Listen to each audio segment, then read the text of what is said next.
Greetings, my wonderful jelly spoons, and welcome to this belated episode of Monday Madness, the Monday show where I talk about anything and everything. And at the moment, I am on part 5 of the improvised story time that you guys are helping me to create. So over on my Patreon, on my Instagram, and my TikTok, you guys voted, and you have created this OC. His name is Darrow Cast. He is an assassin, and slowly we've been working our way through a story. You guys wanted enemies to lovers. You wanted many, many things that I've managed to include now in the story so far. And as you can probably tell, something happens in the story today. No spoilers, but as you know, I go to film the bits and pieces of the characters in the story after I have improvised my way through it. So, yeah, small cheeky spoiler for what happens in the at some point in this episode. Now, in this episode today, we're going to start off where we left off in part 4. So if you haven't watched part 4, please go back and watch that, then join this. If you haven't watched the entire series, well, this is part 5, so I'd wiggly woo back onto part 1. It's all its own playlist now, so you can find it in the storytime section, or it is its very own playlist. It's called Darrow the Assassin. Go find that playlist and watch it all the way through. If you are caught up, welcome to part 5. Now, where we left off last time, well, the two are hungover and they've just got out of a carriage in the rain. Right, I've got some more bits to film, so enjoy part 5, and I will see you at the end of this episode. Well, greetings there, Jelly Spoons. Today I am bringing you part 5 from Hiding in the Shade. I have got a fan right next to me that I'm turning on every few minutes, and it is too warm to have the lights on for any longer than it will take me to film a few clips for you guys later so that this can have some characters in it. I'm doing this in voiceover so that I can lie here in, well, paint you a mental picture, Jelly Spoons, not a lot. It is boiling friggin' hot and I am not camera ready. So here we go. I'm going to improvise you a story. Let's go. So there are quite a few different things that I've got to include in this story today. I've got the Patreon vote, I've got a bunch of suggestions from you guys from the comments votes as well, and I've got the suggestions from the comments and the suggestions from Instagram, and some of my DMs as well. Some of you actually started DMing me your ideas, which I very much enjoy. Alright, let's begin part 5. The story starts where it left off last time. The morning has dawned. It is grey and a little overcast, but nowhere near as bad as the storm of the previous evening. It's drizzling, but it's light. Most of the clouds have shifted from the night before, and the world is grey, but bright, or bright enough. Darrow has given Erasmus the prince a hand out of the upturned carriage, and they both come and stand in the middle of this wreckage and look around them. They are at the bottom of a ravine. The ravine that the carriage went careering off the road and down into late last night, where the soldiers and the prince's older brothers had to abandon their search for them because it was too dark, too wet, and too stormy. But they said that they were returning today. Both Erasmus and Darrow are both quite hungover. They had an evening of drinking quite expensive wine and partaking in a lot of sugary pastries and snacks. Darrow discovered he has a hankering for sugary things because, well, being the gutter rat that he is, he doesn't get to have sugary treats very often. So they partook of all of those and ended up, well, very drunkenly, sloppily making out for about an hour and a half. Very much enjoying it, and then falling asleep, tangled in each other's arms in the carriage, which is now sodden, full of water, wet, and broken apart. As they step out of it, they both rub their heads and look around. The light isn't so bright that it hurts, but nonetheless, the hangovers are definitely catching up to them. And as they look around, suddenly, Darrow the assassin has a horrible feeling deep in his stomach, and he bends over and immediately throws up. Prince Erasmus is entertained by this and he starts to laugh. Unfortunately, he laughs so hard and so loud that he hurts his own head, which he clutches as the hangover hits him in a big throbbing thud in his brain. Eventually, the pair come back together and start to think about what they're going to do now. Now, you guys last week voted for 3 different options of what they're going to do, and the decision based on a lot of you guys' comments and suggestions and secret option number 4, please, and the DMs that a bunch of you guys sent to me is this. The prince and the assassin are going to abandon the cart, try to climb back up the ravine, and head along the road in the direction of the place where his brothers, the prince's brothers, well, one of them is now the king, so a prince and a king, and the king, the dead king's body were going. They're going to try and find the soldiers and the help that should be coming for them this morning in the light. They're going to try and meet them on the road or walk all the way to the palace where they were heading to if necessary. Darrow wants the prince to get back to his family. He's super concerned about this. But Erasmus isn't quite so bothered. He almost seems cold, uncaring, a little frosty at times. He feels just a little unhappy about the idea. But nonetheless, he decides to press on, and they both start climbing up this muddy, muddy cliff face. Down into the ravine, it's like a big, steep hill. It is essentially a cliff face. There's loads of rock and stone, but there's also trees and mud, lots of mud now because of the rain and the storm. There are brambles and thorns and branches. It is not easy going. The climb is very difficult. And at one point, Erasmus slips and falls, and Darrow has to reach out a hand, desperate to grab him and catch a hold of him. As they lock hands, they lock eyes as well, and they have another one of those long moments where they both look at one another. And the hilarity of the situation hits them both, partly because they're hungover and partly because, once again, they're saving each other's lives, just over and over like a rinse and repeat. Darrow pulls harder, and Erasmus gets back up onto the cliff face, and they continue their difficult climb. There seemed to be an unspoken agreement between the two of them not to mention the sloppy makeout from the night before. They weren't avoiding it so much as just setting it aside for another time. Neither of them, when they looked at each other, seemed embarrassed, and no one brought it up purely out of, well, it didn't need to be discussed, and they had more important things like hanging on to the cliff face to deal with. So they pressed on. They were nearly halfway up when they heard sounds. Hooves, carriages, voices shouting. There were soldiers. They were coming from all different directions up above. There were ropes being thrown down. The soldiers had arrived. They had spotted the place where the carriage had tumbled off the side, and they were coming down to find the prince. In a moment of almost déjà vu, the prince is suddenly looking directly at the assassin, shaking his head with wide eyes and mouthing, "No, don't say anything." Darrow, who once again had opened his mouth, potentially ready to shout out and call to them, stopped, staring at the prince with confusion again. What could they gain from being quiet? He had no idea. Of course, explaining himself away would be tricky, but he could have stumbled across the carriage. That thought had already crossed his mind. He could pretend that he had been helping out the prince, or simply disappear as soon as the soldiers arrived. Were they not trying to get Erasmus back to his family? Was this not the entire point of their expedition up the hill? However, he said none of this, instead remaining quiet as a mouse, as Erasmus, the prince, pulled him down to hide behind some thick thorn bushes, as they listened to the voices coming lower and lower beside them. At first, they could only hear soldiers and footsteps slipping and sliding, shouting to each other. But then they heard a shout from below. This shout said that they had found the carriage, but the youngest prince was nowhere to be found inside it. They were looking around. They could hear scrabbling far down below them, and then more noises up above, and they heard the two princes. Well, the oldest, now the king, King Adin, and the middle prince, the second one, who's still a prince now, was called Prince Dvar. Adin and Dvar were shouting down to the soldiers below. They were determined to get down the ravine and look at the carriage for themselves. Everyone was protesting. "No, you can't. You're the king. You're the prince. No, you can't. You absolutely shouldn't. It's too dangerous." But they didn't care. They insisted over and over again.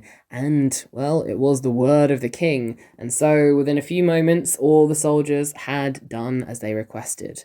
They were carefully attached to ropes, and surrounded by their men, they were lowered down carefully, past the thorn bushes where their younger brother and the assassin were hiding, all the way down to the forest floor below at the very bottom of this ravine.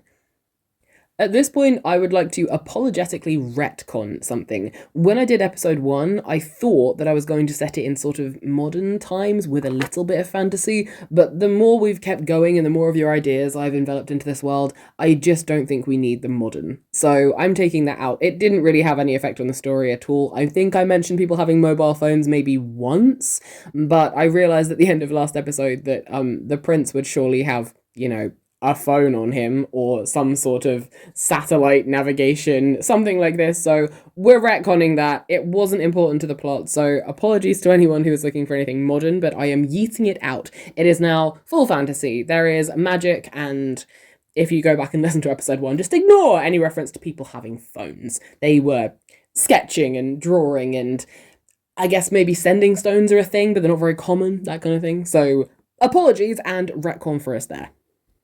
As the two princes reached the bottom and looked around the carriage, poking inside of it, the assassin and their younger brother couldn't quite see or hear them anymore. Erasmus was desperate to hear what they were saying, so he pushed his way back down the mountainside. The assassin tried to stop him. He called out quietly, "Erasmus, Erasmus!" But Erasmus wouldn't hear him, and Darrow had no choice but to follow on behind him, sliding and slipping and stumbling as they both came to a halt, crouching behind a copse of trees, peering around, watching the feet of the princes, well, the prince and the now king, walking around and around this carriage. After a little while, the king motioned for the soldiers to step aside and give them some privacy, and the two older brothers began to speak in hushed voices. The new king, the oldest, Adin, and the middle brother, Dvar, talk for a long, hasty moment. They discuss their younger brother. And this is a prompt that someone sent to me on Instagram. They wanted to see the reactions of the brothers to their younger brother being either in the carriage or finding the carriage, just a reaction of the brothers. So this is what we're getting. Erasmus tries to get even closer, but Darrow manages to hold him back. They listen by the trees, quietly holding their breaths. And as Adin and Dvar discuss their suspicions, it becomes slowly clearer what has been happening, at least on their end. Erasmus, they say, has been behaving oddly for days, at least a week. They definitely started to notice it a week ago. He's been sarcastic, he's been cracking jokes, smiling to himself, not about anything, just smiling. And that's unusual for the youngest prince. He hasn't been like that since he was a child. Something has changed. This is why they've been talking to each other secretly, furtively. They've been discussing what they have noticed changed in their youngest sibling. And now that they have found his carriage off the road and with no sign of him in it, they believe he has made a run for it. They believe that Erasmus definitely ordered the assassination on their father and the attempted assassinations on themselves as well. They definitely believe that their youngest brother is stupid enough to not realize how suspicious it would look if nobody came for him as well. Of course, they have no idea that someone did come for Erasmus, after all. The princes call out to the guards and inform them that their brother, Prince Erasmus, is now wanted for treason, for the murder of the king, their father. Prince Erasmus is now wanted, dead or alive, and whoever brings him to them at the palace will be rewarded with riches beyond their wildest dreams. This is also coming from a prompt I got on Instagram. Someone was asking for betrayal, and I think this goes both ways, so have some betrayal. After this, the new king Adin and Prince Dvar leave. They climb carefully back up to their carriage, they tell the guards to keep searching and to spread the word, and then their carriage rolls away, heading back to their own palace. Darrow doesn't wait a second. He grabs Erasmus and says that they need to move now. This comes from another prompt, danger. People wanted danger, here it is. So, the pair run. This is also sort of giving you what you wanted. A lot of you voted for option number 1 last time, so this is option number 1, sort of coming for you now. They are just yeeting the hell out of Dodge and leaving. We're now going to leave them running and running and running, and we're going to skip to later that day as the evening is starting to fall. Our prince and assassin have not spoken a word to each other. They were simply moving as fast as they could. And now, as night rolls in, they have found themselves in a small town, and a storm is coming back in again. It's drizzling harder now, and they must look for somewhere to spend the night. And now I'm going to give you another thing that's worked in from a prompt I got over on Instagram as well. So someone asked for a makeover moment, and I hope that this meets your expectations, so bear with me here. So, night is falling, a storm is rolling back in, they cannot sleep on the road, they have to find somewhere to spend the night. They've got a little bit of money between them. Darrow's got probably the equivalent of about £150. The prince, I mean, royals don't really carry cash, but he's got some on him. He's got about the equivalent of 100. So they look for somewhere really shitty and run down to spend the night in this town. However, before they go into the town, the realization hits them both that the prince is a wanted man now. Darrow is also a wanted man, but he's much more used to it, and he hasn't really got a very big bounty on his head, so no one's really going to be looking for him. But the prince, even if people don't know he's wanted yet, they will still recognize him. They need to do something. Darrow thinks possibly they can find some dye to colour his hair. The prince agrees to this, but they've still got to make it through the town to the shops. So, without a lot of conscious thought until it's already too late and happening, Darrow pulls off his mask and hands it to Prince Erasmus to cover part of his face. He then pulls off his jacket and hands it to the prince as well, so he no longer looks like the royal he is, but instead a sort of gutter rat, similar to Darrow himself. Prince Erasmus is very grateful for this. He pulls the mask up over his face, shrugs on the jacket, and does look to all the world much less like the royal that he is. And as they move into the town, thankfully no one recognises the prince. However, Darrow is visibly very uncomfortable. Uncomfortable with showing his face, showing his scars, everything. He is vulnerable and open, and he doesn't like it. And as they both look around as they go past, people are definitely looking or staring, or seemingly the worst one for the assassin, giving him looks of pity. They can definitely see that it's a magical burn and one that will never ever heal.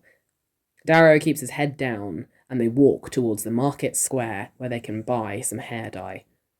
Erasmus squeezes Darrow's hand briefly for comfort. This was another request, some hurt and comfort in there for you, and while Erasmus doesn't meet the prince's eyes, he does squeeze quickly back before their hands drop again. He has deeply appreciated the comfort that the prince is trying to give him. They find their way to the market stalls and purchase the fantasy equivalent of some black hair dye, a rich, dark, ebony black, completely different to the red, dark, rich red that the prince was originally, the same colour that his two brothers and his father the king had. It will certainly detract from his appearance and make him look much less like the royal he truly is. They buy this black dye and then they head to the shittiest part of town and they get a very, very cheap room in a tavern. They get some food and they take it upstairs. And then Darrow helps Erasmus to scrub the black dye into his hair. It has to sit for about an hour or so the two of them get some of the cheap food that they've bought, and they sit cross-legged on the floor in their tiny little room, up a rickety staircase on the top floor with busted-out windows. Erasmus finally speaks. The prince says that he knows how suspicious it looks, but he says once again, he did not plan the assassination. Darrow asks him what happened a week ago that could have made the brothers so suspicious. Prince Erasmus thinks, and then something dawns on him, and he gets that small, strange smile that is partly a chuckle, a joke only for himself that Darrow has already seen once. Erasmus says, "A week ago was when I decided I was going to do it." Darrow asks, "Do yourself in, you mean?" Erasmus says, "Yes, it was an oddly peaceful feeling, the happiest I'd felt in a long time." Darrow says, "Ah, that explains the attitude shift then, and why your brothers noticed. You were happy." Oh, fuck. They sit there quietly for another few minutes, and then the dye is ready to wash out, so they do. Darrow's harsh hands are soft now, gently dragging through the knots in the prince's hair. When they're done, Erasmus sits there, dark-haired and completely different to who he was before, but glad of it. He's shaken something off from himself, some part of him that he no longer wishes to be. And they move this time and they both sit down together on the bed, looking at each other. It's the assassin who breaks the silence. So, how long do we have you for then?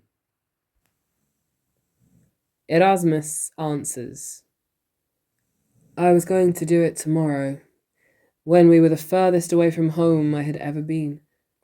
I was going to find all the prettiest rocks I could gather, carry them into a lake and just disappear. Darrow nods. He understands. And then an idea strikes him.